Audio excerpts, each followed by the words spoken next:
Welcome to Interesting Choices, a podcast where we examine media and the interesting choices it makes. I'm one of your hosts, Kate. And I'm Sky. Hello, Sky. Hey, Kate. So... Oh, boy. Yeah. Willikers. Willikers indeed. So, what movie are we discussing this week, Sky? We're discussing 1982's TV movie, Mazes and Monsters, based on the book of the same name by Rona Jaffe, premiered on CBS. This feels like a TV movie. It feels kind of like one of those Lifetime movies. Especially with that theme song at the beginning. They have like one song with lyrics, and they play it twice. And it's really not a good song for the opening. No, tonally, this movie's really, really weird. Yeah, it is all over the place. This movie is most notable because it's the first lead role for one Tom Hanks. Noted volleyball enthusiast, runner, and coronavirus survivor, Mr. Thomas Hanks. All around decent human being. It's only a matter of time before he adds Bob Ross to the list of good people that he has played on screen. Bless. Yeah, he also played Mr. Rogers, didn't he? Mr. Rogers, Walt Disney, Sully Sullenberger, Captain Phillips. From that ship that got taken hostage. Yeah, I'm the captain now. That meme? Yeah, that one. Yes. That one. Young Tom Hanks is quite a little pill. He does a good job in this. I can definitely see the growth from this to when he was in Big, for sure. He's still pretty unseasoned in this. I feel like he does an okay job, a little better than everyone else, but everyone else kind of brings in a decent enough performance for a TV movie. Yeah, they're all trying real hard.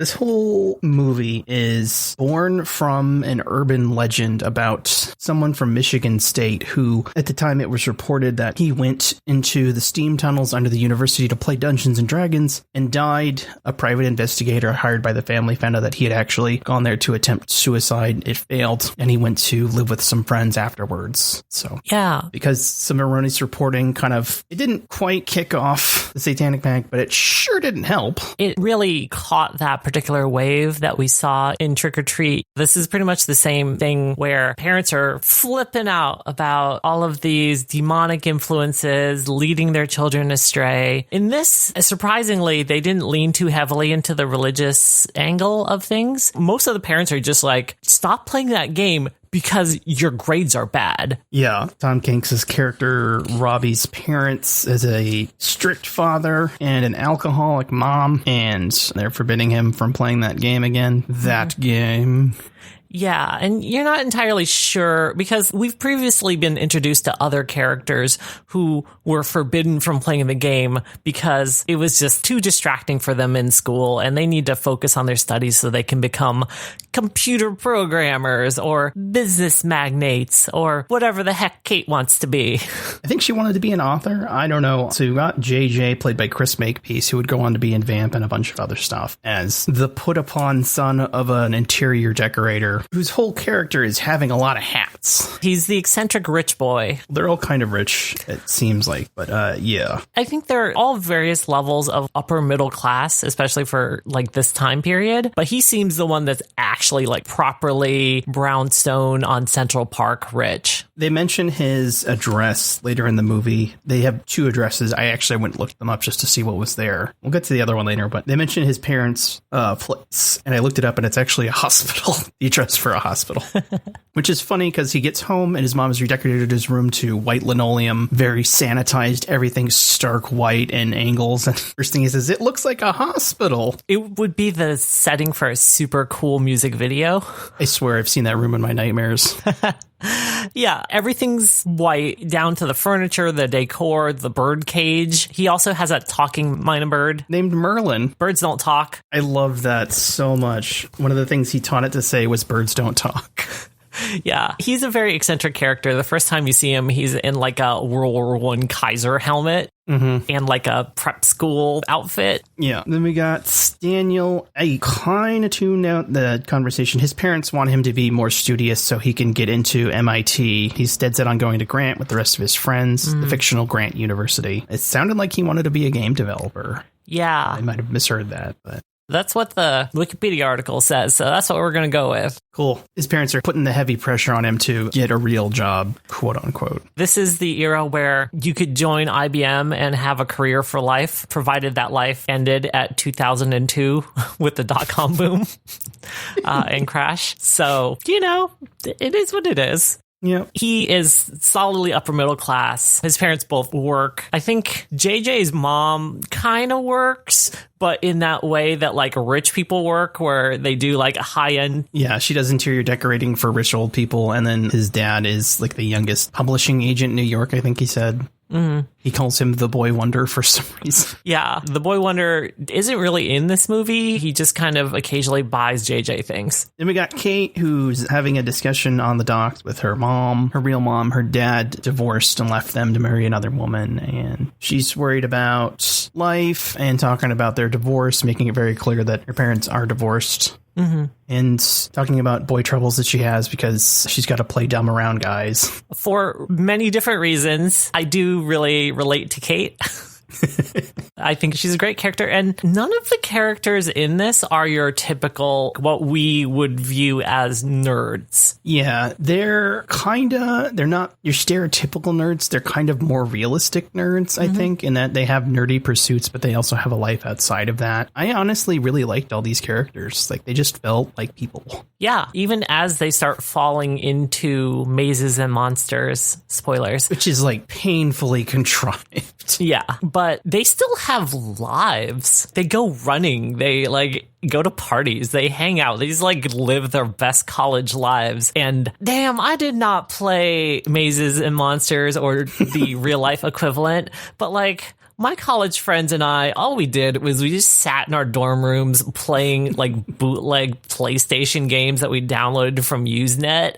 We were the nerdiest nerds, and I wish I were as cool as these people in college. We didn't go to a ton of parties, but I have been playing D&D for a little while. But yeah, it's kind of the stereotypical college experience, role-playing games aside. But JJ, Kate, and Daniel kind of meet up at the beginning, and they mentioned that they need a fourth, which ends up being Robbie. But the best part about that is that JJ posts like a note on the bulletin board looking for a player. And then he stakes it out in a World War I aviator outfit in the cafeteria. He's a weirdo, but just the helmet, just the leather cap. He's also got a scarf too. He's got the scarf. But he never like really fully commits to an outfit. It's just mostly like accessories. Yeah, he's at a party at one point and he's got a tuxedo, but then he also has a hard hat. Yeah, he's a weird dude. But I went ahead and I wrote down the notice because it is just kind of funny, if I may. Go ahead. Wanted, a Mazes and Monsters enthusiast who can play at the 9th level and promises neither to flunk out or fink out. This fink is the word that the kids use. Snitches become liches. We forgot to mention it, but the movie actually has a cold open. Oh, yeah. There's an in media res with cops and various first responders responding to the Pequod Caverns. There's a reporter trying to get the deets. All that the police will say is that a game of Mazes and Monsters may have gotten out of hand. And like, he really kind of gives the I don't know what Dungeons and Dragons is explanation of what it is to the reporting camera. It's definitely the exposition that you feel like someone was like, we should put this in case people don't actually know that this is an analog for Dungeons and Dragons. And if they don't know what Dungeons and Dragons is, they will be very confused about this movie. So we need to explain everything. And as someone who plays Dungeons and Dragons, it's just so not that.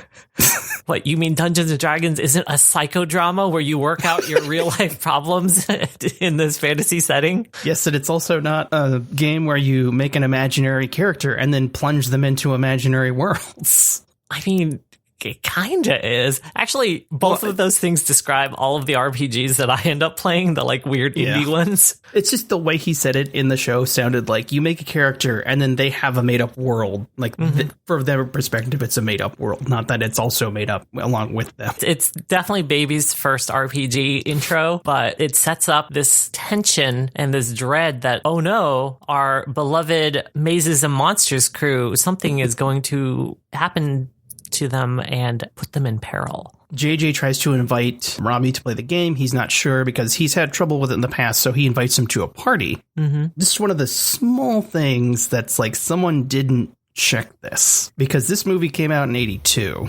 And this is kind of pedantic for me, but it really makes me laugh. Robbie shows up to JJ's party with a bottle of wine, and JJ offhandedly mentioned it's an 87 good year. I hope that was intentionally a joke about buying weird bootleg wine from the bodega, but who knows? I don't know. It was just funny to me.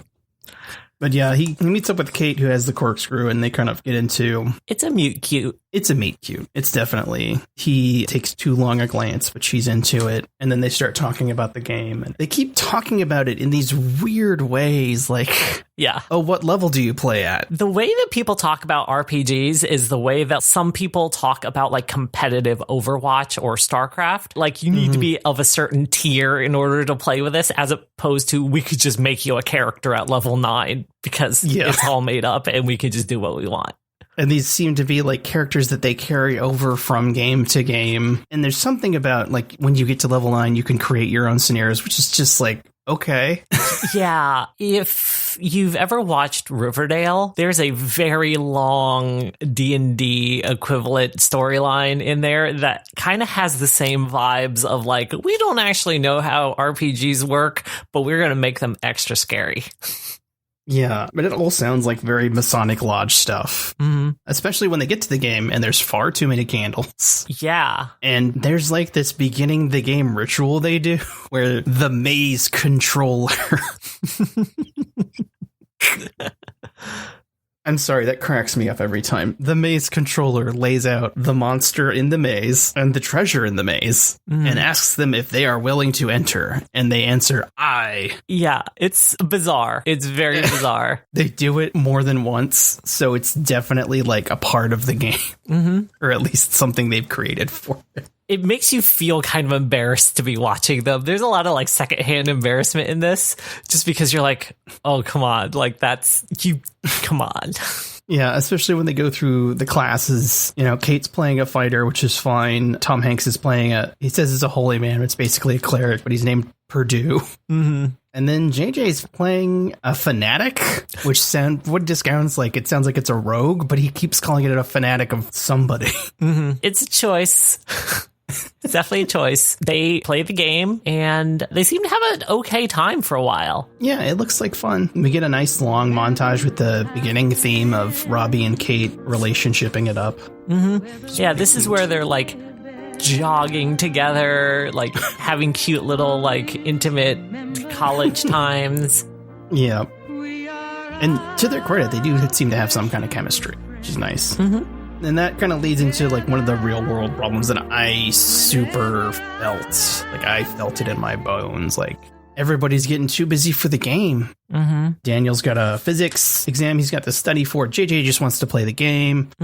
Robbie and Kate are doing their own thing. And they just can't seem to mesh those schedules to get a game going. Pretty much every single campaign of anything I've ever played has fallen apart because adult schedules are nightmares, and trying to mesh them together. Sometimes the magic happens, but sometimes it doesn't. Yeah, it's bullshit. It's the realest kind of bullshit. It is. This is a little bit too much for JJ. Yeah, content warning. I should have said up front. There's quite a little discussion about suicide. And mental health and schizophrenia, all sorts of other things. So if you're not into any of those, we're going to be discussing it pretty thoroughly going forward from here. So maybe watch another movie. Tune into another episode of our podcast. Yeah. The movie treats mental illness the same way other things from the 80s treat TV mental illness, which is not accurate, but that just makes me like cringe. That doesn't make me like have memories back to problems that I may or may not have had. So you can count it towards the movie or against it.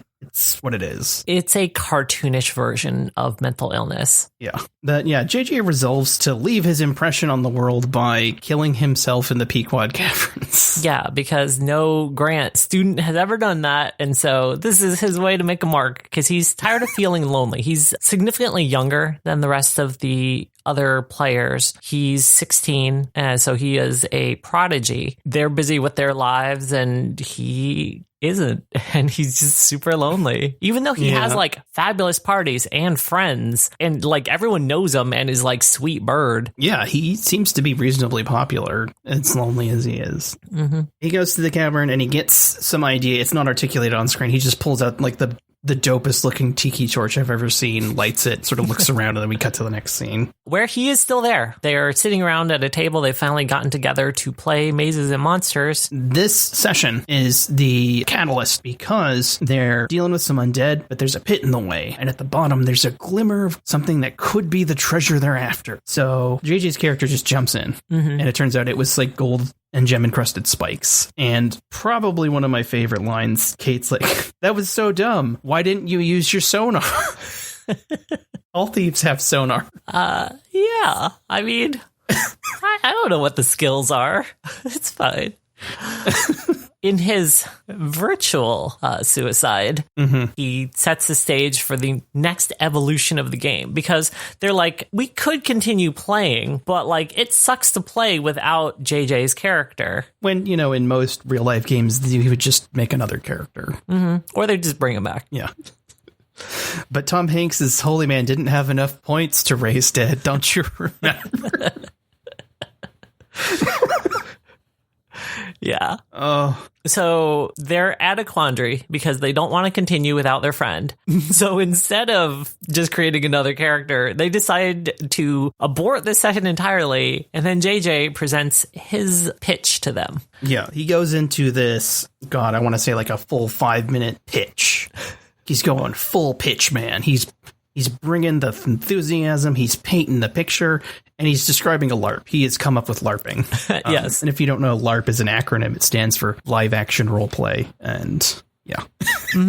Yeah. He is officially credited in the history books as the inventor of the LARP. JJ, child prodigy, LARP creator. And cave enthusiast, because he wants to set it in the caverns that he went to earlier. The Pequod Caverns. Sometimes the characters must pronounce it as Pequod. Yeah, he goes to some lengths to set stuff up, because he goes and he borrows a skeleton from the biology department. And then when they're in the cave later, I don't know if like he's just using the echoes, but it sounds like he actually set up a PA system in the cave while everyone's doing their own. Yeah, because he wants to be the voice of God instead of just like JJ standing there. But before they enter the cave, he also decks them out in costumes that he swiped from the theater department. So they are in full LARP cosplay mode.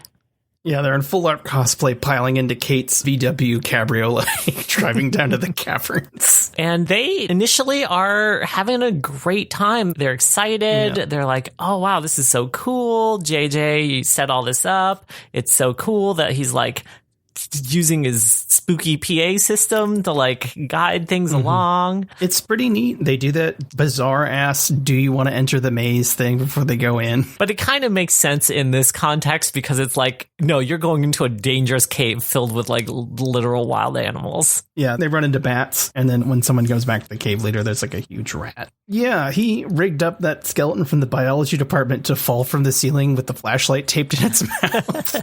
He did a good job. It spooks Kate pretty good, and leading to like my absolute favorite line. They just kind of shout into the caves, "Is skeleton evil?" Yeah, there are lots. And then, is skeleton helpful? there are lots of great lines here. Could be a trick. Some skeletons possess mystical powers. You have 2 questions. Is a skeleton evil? No. Is it helpful? Time will tell. Tom Hanks's character, Robbie, has kind of gone off on his own to a different part of the cavern. Yeah, they Scooby-Doo split up. He encounters what looks like a low-rent Gorn that's slimier, I guess. Kind of bigger. Like if a Minotaur, instead of having the head of a bull, had the head of an iguana. Yeah, some giant, slimy green lizard man. The Wikipedia says he has a schizophrenic episode. It seems more like a disassociative episode to me, but I'm not an expert. Sorry, a psychotic episode is what the wiki says. It definitely seems like somewhere between schizophrenia and disassociation because he sees this creature. JJ rolls some dice and he's like, a monster, a Goreville. And then he starts sinking into the fantasy world.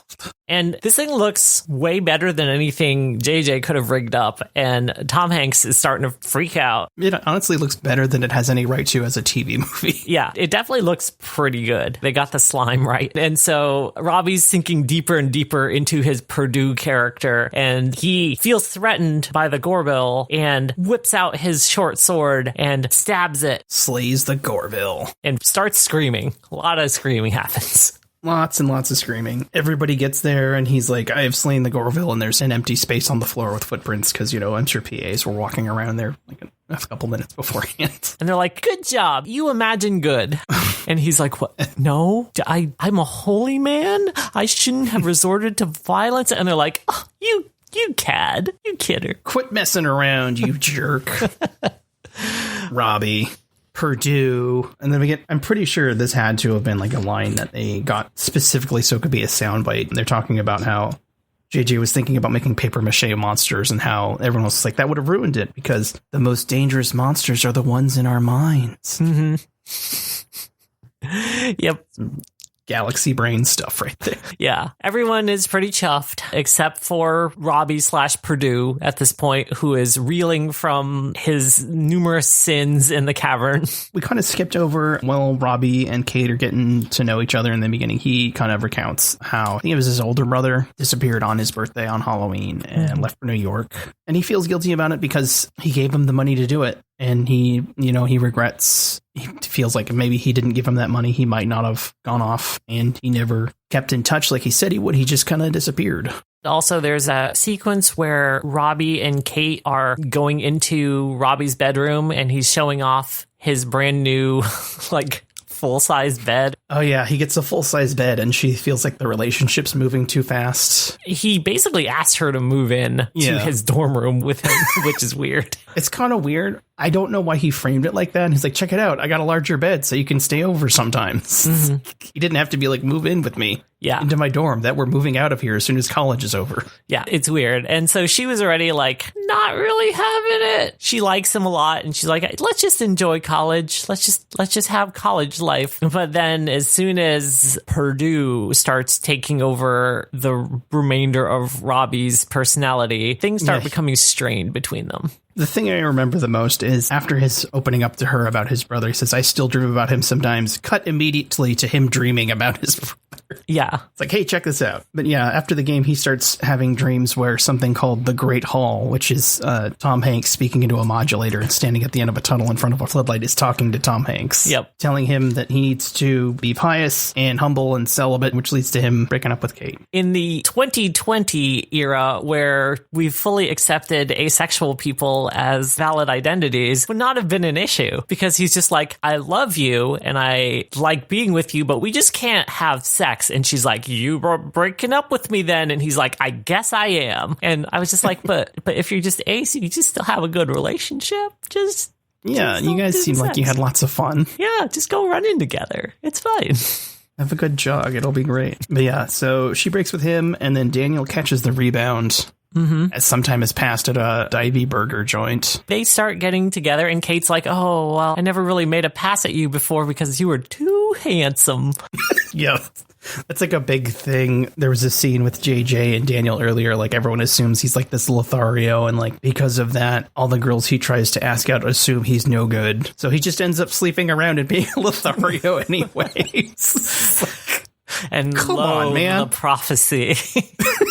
So they're getting together. Tom Hanks' character is just slipping deeper and deeper into being real weird. He's pretty much wearing his Purdue robes full time. He's got this sort of dazed look as he's wandering around campus. He's drawing up maps in his spare time. And then having all these like conversations with the Great Hall about all of the various things that he needs to do to become whatever. To be a holy man or... Mm-hmm. meet the Great Hall, I think it was. One night after a Halloween party, Robbie disappears. It's a pretty good party. Everybody's there. Standing room only. Standing room only. JJ's dorm room is packed. He's greeting friends at the door. And Robbie's there in his probably pretty filthy robes at this point. Like, he probably just smells super bad. He looks like he's cosplaying his Mother Teresa. But he's got this like deeply haunted look in his eyes that sets him apart from all of the other party goers, because he's just not noticing anything that's really going on. Even his ex and his party member getting together in the background, it's not affecting him at all. And JJ's dressed as Noel Coward in one of his rare hatless appearances. Mm-hmm. Robbie just absconds out of the party and disappears, pretty much. I mean, they report it to the cops after Daniel comes in and sees that he's left his clothes and his money, but his room is unlocked and he's just kind of disappeared. Nobody's seen him. And the police don't know what to make of it. It's just kind of a big faff. There's a big deal about they try not to implicate themselves in having played Maces and Monsters with him because they think he might have gone to the caverns and something may have happened to him there. No thanks. Yeah, there's a lot of that. There's a lot of tension, and the lieutenant really kind of zones in on Daniel because I don't even know why. Daniel said something about the detective's theory of he played a game of Maces and Monsters and someone got out of hand and killed him. Daniel says that's a far out theory, and the lieutenant goes in this big spiel of Maces and Monsters is a far out game. Swords and killing and maiming and spells, poison. And Daniel's like, but it's all just imaginary. And he's like, is it? So eventually they get together a large search party to go search the Pequod Caverns because that is where they implied that Purdue might have gotten Purdue in. So that's the cold open that we see where we finally caught up to the present and they don't find anything. They're just like, well, we searched the whole place. There's nothing in there because the kids removed all of their Mazes and Monsters gear. They're like, well, if he's in there, he's probably dead because those caverns are real big and we're not searching them.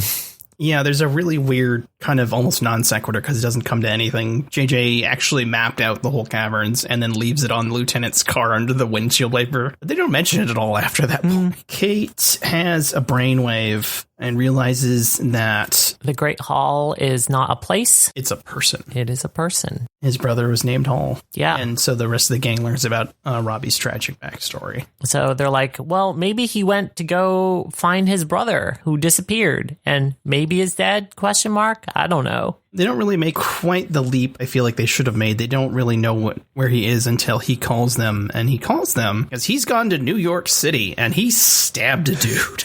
Yeah. So he's wandering New York, not in his robes, which I'm disappointed about. Yeah. Just in his regular Tom Hanks civvies. But he's got his spell pouch, though. He still has his spell pouch. I imagine he's in disguise in this enemy fortress or whatever. And then he sees some, like, they look like hustlers, like just like gay hustlers just hanging out on a street corner and just kind of like... They look like the greasers from Grease, or the T-Birds from Grease. Yeah. Like a couple of rejected T-Birds. They're gangy sort of folks, but like, I also kind of read them as queer. I don't know if I'm just projecting. I don't know. I read them as like 80s TV. These are scoundrels, leather jackets. Yeah. They kind of imply that they're picking out mugging targets because an old couple passes them and one of them's like, shakes his head, no. And then sees Tom Hanks and he's like, that one. Mm-hmm. Which is like, I don't know. I feel like the old people might have had more money. Yeah. But whatever. Why would you want to fight an able-bodied young man versus a pair of old people? Yeah. I don't know. It's New York in the 80s. Maybe the old people were more likely to have a gun. That's kind of why I was like, are they gay? I don't know. But anyway, so they accost Tom Hanks and there's a lengthy foot chase. And like before that happens, they come up to him and they're like, hey, buddy, what do you got there? Give it to me. Give it to me. He's like, I just have my spell pouch, sir. These are my spells. I guard them with my life. But he runs and corners himself in an alley, and one of these dudes comes up menacingly and starts physically threatening him. He just walks towards him, and menacing is definitely the word for it, because he menaces Tom Hanks. Mm-hmm. But Tom Hanks starts flashing between the street tough and the Goreville. The Goreville in New York is... The Goreville takes Manhattan. Yeah. Seeing the Goreville, he pulls out his crystal from his spell pouch, I guess. I don't know. He holds up some sort of thing. I think it's supposed to be like a holy symbol, but the people who wrote this were very confused as to what was supposed to do what. Yeah, but it was not very effective. Yeah, he tried to get away, and then the street tough throws him against the wall, and then he pulls out his knife. And there's a really good bit of filmmaking where it cuts back between him fighting the street tough and him fighting the Gorville. And when he's fighting the street tough, he's just got a pocket knife, regular old pocket knife. When he's fighting the Gorville, it's his sword from the game. And much like he did in the cavern, he tries to dispatch the Gorville with a thrust to the belly, but instead of an imaginary creature, there's a very real dude at the other end of the pocket knife. Stabbed up a dude real good in an alley. And not even really that good, because the dude just seemed kind of like upset, not like actually in peril. Yeah, just kind of stunned that it happened at all. And he was just like holding like a little tiny wound on his belly and just like looking up and be like, really? Come on. You nerd. Tom Hanks runs away, bloody hands and bloody knife. Just holding the knife out covered in blood. Yeah. I guess. New York in the 80s, man. At this point, he kind of like snaps to. Yeah, he sees a reflection of himself covered in blood in a mirror. And then he gives Kate a collect call. She's like, oh, Robbie, where are you? We're worried. He's like, I'm in New York, covered in blood, with a bloody knife. I think I might have stabbed someone. Please help. It was way less coherent. Like, he's like, I'm in New York. There's blood on my knife. Like, in that order. Yeah. She's like, oh boy. We gotta come get you. Where are you? Go to JJ's house. When she asks where he is, he says 40th and 8th, and I checked, and that's like right in the middle of Times Square, right next to Madame Tussauds Wax Museum. Nice. I think I've been there. So he starts on his way, but he gets distracted by more disassociation. He ends up wandering underneath the subway tunnels, believing that these subway trains themselves are dragons, and he ends up meeting The Pope. yeah, a homeless dude who lives under the subways. Yeah, he just has a brief conversation to make it apparent to the audience that he's not in his right marbles. He says he's the holy man. The bum says he's the Pope. Your Holiness, one of those, and then asks for directions to the Great Hall. And then we cut to the rest of the Scooby Gang hauling butt to New York to JJ's place. They get there, but he's not there. And his mom redecorated his house again. She actually redecorated his room to a pretty dope setup, honestly. Like, that was cool. Casablanca themed, with director's chairs around a table, and there's like mosquito netting over the bed, and a neon palm tree, and movie posters. It was pretty dope. I would have been into that. But he's not there, so they need to figure out where he is. Yeah, and they kind of have another brainwave in the worst. Like, this is like the worst acting in the movie. JJ's just kind of like, my brain's so dumb. The Two Towers isn't the book by Tolkien. It's the Twin Towers. Yeah, rip Twin Towers. Yeah. They're like, oh, I guess he's gone to join the Great Hall. His brother, who is dead, at the Twin Towers. So we need to hurry over there and see if we can find him. Yeah, there's some Laurel and Hardy chase, just missing him, going around. They see him on the second floor, shout to him. He doesn't see them. Somehow he gets there before them when he's on foot, and they're in a car. We don't know exactly what this time frame is, because he's been wandering around sewers and subways and all over the place, and then he just ends up in, like, lower Manhattan. So, sure. Yeah, and then he has a moment where he sees the skyline. He's like, oh, I found it. The way the movie presents it, it seems like he gets there first, but they kind of do the Scooby-Doo just missed each other chase, and they kind of catch up to him. They lose him, and they find him because he goes through an emergency exit. They're like, oh, he went through the buzzing door. But he's on the roof, and he's about to leap off. They're like, what are you doing? He's like, I'm going to jump because I can fly because I have spells.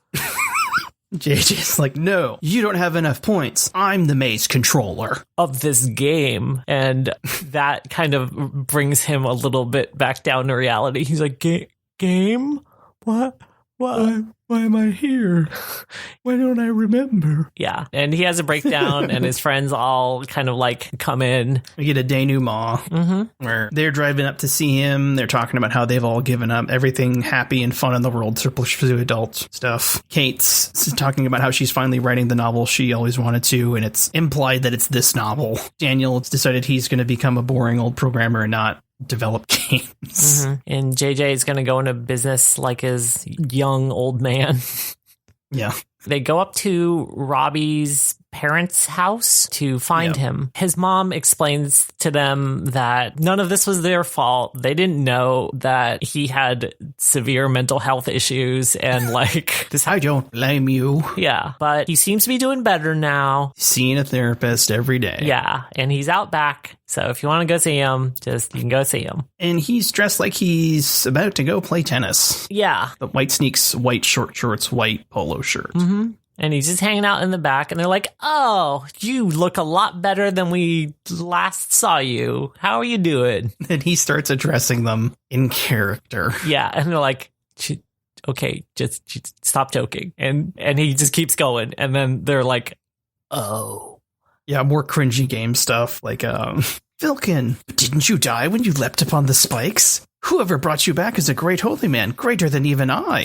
Glacia, did someone cast the spell of forgetfulness on you? He explains he's living in an inn, the food's good, and he pays with a magic coin that returns to his purse every day. And he's living with his parents. And they need to go across the lake, the enchanted lake, to fight monsters. At this point, the rest of the party's like, you know what? Sure, let's go, Purdue. You're totally lost to us, but we still care about you, so let's just keep playing this game. You get a crane shot zoom out over Kate narrating, and so we played the game again for one last time. It didn't matter that there were no maps or dice or monsters. Purdue saw the monsters and we did not. We saw nothing but the death of hope and the loss of our friend. And so we played the game until the sun began to set, and all the monsters were dead. I was like, oh my god. Yeah, it was what the fuck? Very bleak ending. Holy shit. It says more about the 80s than it does about Dungeons and Dragons. Yeah. But yeah, that is the film Mazes and Monsters. God, that ending line. Jesus Christ. I don't know what sort of note that it's supposed to end on, like what they intended, right? Like it seems bleak as hell to us, but like maybe this was just a resigned, this is just how the world works back in the 80s. I don't know. I don't know. It felt super like we've lost our friend to the madness or something to me. That's the tone I read off of it. It was definitely we lost our friend to the madness, but also we lost our innocence here. And then we can no longer be children, so we might as well just succumb to the horrors of the adult world. Yeah. Oh my god. And that's basically what that whole period of time was like. To their credit, they really didn't lean into the satanic aspect of it. And to the filmmakers' credit, I didn't spot any racial stereotypes at the Halloween party, so. It was surprisingly not shitty. Like, I wouldn't say it's progressive by any means, but at least Kate was a good independent character who knew her worth and was frustrated with sexism in the 80s. Great. Yeah. And, you know, no one's like a stereotypical meathead jock. And even the people who are kind of nerdy, they're not like Poindexter, Coke bottle glasses. There was one scene where Daniel was talking about he thought he was like Spock from Star Trek and that he couldn't have feelings right before he gets together with Kate. I was like, are you fucking serious with this bullshit? Yeah, it was a lot. Like I could feel the screenwriter sitting in a room going, right, nerd stuff. Not quite as embarrassing as something like The Big Bang Theory, but this was a period where like nerd stuff was not in the mainstream as it is now. And so therefore you could get away with a lot of stuff and like nobody would question you because why would you know anything about that? Because it's nerd stuff. Yeah, they do a pretty good job of making like well-rounded characters, TV mental illness aside. Like nobody was bullied. There was no sort of like these were the social outcasts who were picked on and then therefore they were lashing out through their violent fantasy games. That narrative hadn't really entered the conversation yet. The lieutenant kind of tries to make it that, but that's not the way it is, which is good. That's quickly proven wrong by the characters and the movie itself. Yeah, the real villain in all of this is the lack of treatment for mental health in the 1980s. Fuck you, Ronald Reagan. Indeed. It's interesting. There's that point where Robbie and the homeless guy are talking and you're like, is this his future? Is he going to like be so far gone that he cannot integrate into society at all and like just becomes one of the people who's neglected and lost by our systems? Nope, turns out he's rich. And his family's rich. And they can just provide for him forever. Yeah. Yeah. The only thing that kind of stuck out to me, besides all the other things I mentioned before, is his mom is very not drunk at the end of the movie, when she was very, very drunk when we first saw her, when they were dropping Robbie off at college. Yeah, actually, we didn't really talk about it, but that conversation between his mom and his dad was, again, much like Kate's conversation with her mom, really talking about the inherent sexism in society in that time period. Because the reason she's drunk is because she's just at home bored because she had to give up her career, everything, her education, in order to like follow his dad around doing whatever he wanted to do. And yeah, it's super interesting. Yeah, she literally says, I drink to get through the day during that conversation, which is super bleak. Yep, because it was based on a book by a woman. Like, you saw those influences in those female characters. It's interesting that this is a movie about escapism, and like, there are characters in this film that have no real escape from the societal constraints other than just this fantasy world that they construct for themselves. I might be attributing more depth to it than there actually is, but I appreciate that part of it. I can't find any information on the book itself. I have to assume it's at least somewhat faithful, but the guy who wrote the teleplay, Tom Lazarus, actually went on to write Stigmata. Oh, okay. I vaguely the horror remember movie. that. Yeah. I just remember the lady with the pitch down voice with demon possessed face in the trailer. I don't really have a whole lot more else to say about this film. It's not great, but it's not terrible either. It's just a very TV movie. Yeah. I mean, it's a fun time. If you enjoy D&D, you can get some good laughs out of it, I think. And it's always interesting to see a young actor just starting out, especially when it's someone who's already as baby-faced as Tom Hanks, even more baby-faced because he's a baby. So if you enjoy all of those things, definitely check out Mazes and Monsters. Free on YouTube, free with ads. Yep. There's a DVD and VHS version floating around. I haven't looked for it, but apparently it's also on Prime. I watched it on YouTube. It was fine on YouTube. I guess that's Mazes and Monsters. So where can people find you on the internet, Sky? You can find me on Twitter at @shard_corso. That's SHARD_CORSO. Kate, where can people find you? You can find me on TikTok and Twitter as Army of Meat. You can find us at Spreaker.com/shows/interesting choices, or you can just search for Interesting Choices on Spreaker. We're also on Amazon Music, Spotify, iTunes, Apple Podcasts, your podcast service of choice. But if you have any suggestions for the shows, you can also drop them at our Twitter at Interesting Choice 6. INTRESTINGCHOI6. And if you want to support the show, you can find us on Patreon. Just search Interesting Choices. Until next time, we'll be doing something a little different. We'll see you next week. Thanks for listening. Thanks for listening. Bye.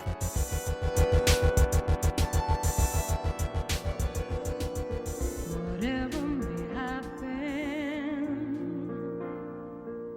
where the road may bend, always remember